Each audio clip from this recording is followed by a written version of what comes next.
মামলায় অভিযুক্ত চাকরিচ্যুত শিক্ষক গ্রেফতার। খোয়াইয়ে নাবালকের প্রতি যৌন নির্যাতনের অভিযোগে এক চাকরিচ্যুত শিক্ষককে গ্রেফতার করেছে পুলিশ।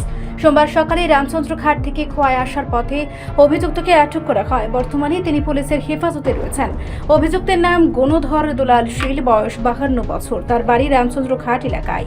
জানা গেছে তিনি জাম্বুর এলাকায় ভাড়া বাড়িতে থাকতেন এবং তার 2 সন্তান রয়েছে। পুলিশ সূত্রে জানা যায়, এই ঘটনায় খোয়াই থানায় মামলার নম্বর 6/2026 রুজু হয়েছে।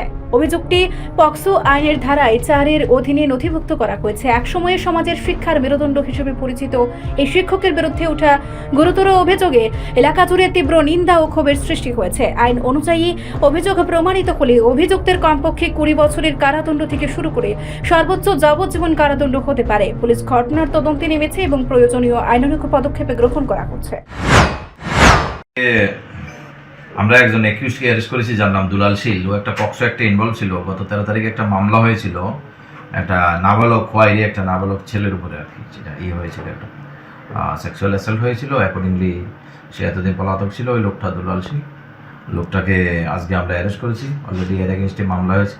পক্সো একটা আজকে ওকে কোর্টে ফরওয়ার্ড করা হবে। তার নাম তাকে কোন জায়গা থেকে আজকে করে? তো বাড়িতে হচ্ছে আরসি ঘাট। আসার সময় আমরা খোয়াইতেই ওকে আসার সময় আমরা অ্যারেস্ট করে ফেলেছি। Thank you sir. রিপোর্ট সংবাদ প্রতীক্ষা।